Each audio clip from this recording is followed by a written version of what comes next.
Alright, what's up any random person finding this video? I have this voltage meter, a Stinger voltage gauge. I got that hooked up to my car right now, and as you can see it's working. I'll go into how I did it right now, obviously. So, I got my, this has 3 wires, positive, ground, and remote. The ground's sort of hard to see, but it's there's the black wire right there. I can't really budge it since it's so compacted in, but yeah, it's there. Hold on. I haven't really seen that. I know on that right now I'm smashing it, but that's besides the point. So this is a Lexus ES300. Basically, so I just drill. I didn't even drill. I used a screwdriver and just screwed it in right there. That's besides the point. So I got a remote wire here. It wasn't long enough to actually reach behind the head unit, so I rerouted my pre-existing remote wire was originally running way back there and all the way down there. I pulled that out, and right now I have it running underneath here and all the way through to back there. Right now it's working because the amp is on. I usually like to keep the amp right there so I can see if it is on, since it does give a blue light. Plus, it looks kind of cool at night. Besides that, I stole some of the, I cut off some of the remote wire, and I spliced it with, or I soldered it to this one, and then I spliced it behind the head unit to my pre-existing remote, since the head unit requires a remote wire to start, and the amp requires a remote wire to start, and so does this. So right now I've just been running everything off the same remote wire. And I did all of this with a SCAR wiring kit. They give a lot of extra. So yeah, I got my remote behind there. Oh, and one more thing. There's a clip right here that holds this body panel right here. It's like right there. There's a single bolt holding it in. I just unscrewed it, pulled this piece up a little bit, and then slipped these wires underneath it, and then they just wrapped right around. And the remote's at least still behind there, but I took my my grounds underneath here. It's going right there. It's not a clean job. It just works. And I also have the power cable running underneath here a bit.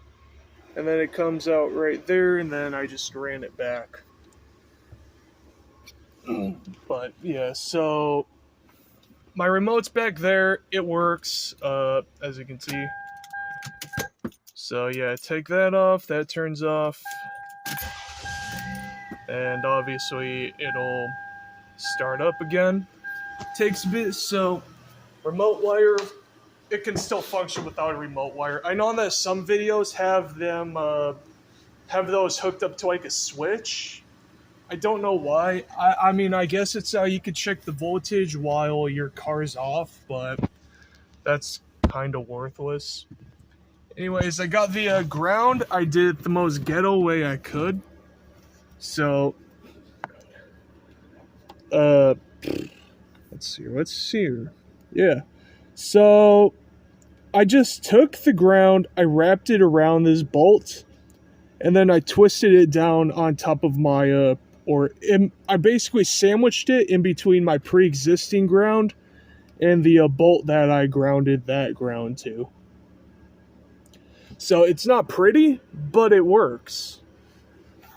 That's basically the entire memo of this build. And, yeah. Oh, it's just how you could, see. That's the blue light that comes on with these amps. Anyways, if I get this back here, it'll probably flip, but Yeah, so it's over there. That probably got the positive, but basically what I did with that is exactly what I did with the positive wire. I uh I uh I stripped the wire and then I wrapped it around the positive wire, and then I just twisted it into the actually I should keep that open. But yeah, basically I took the wire and then I wrapped it around the positive, and it works. It's taking in some sort of power, but yeah, so this isn't exactly smart, but basically I'm just here to show you that this thing does actually work. Hypocrisy moving around and in their hearts jealousy, cause they see you when you are what they wish you could be, yeah, it's pretty bad, but it always updates enough, but so far the lowest I've gone to is 9.8, which is like horrible. Anybody who's into bass, they know that that's horrible. So I probably just I'm running on stock batteries, so I guess I should expect it, but no. That's why you get a better battery and a better alternator. And I think on that there was a third thing, but I forget. So, yeah. Uh, don't be a dumbass when doing this sort of stuff. But yeah, I'm doing it the most budget way I can, and this was the most budget way I figured out. Also, this is that's what it looks like whenever I'm driving. So I don't really have much of the glare, which is pretty cool. But yeah. Sorry I couldn't really show a full, like, in detail install, but it took me about, I'd say a good 3 hours to install this just because I didn't know what I was doing. If you know what you're doing, then this'll be a breeze. So yeah. I don't know. Voltage gauge. Sick.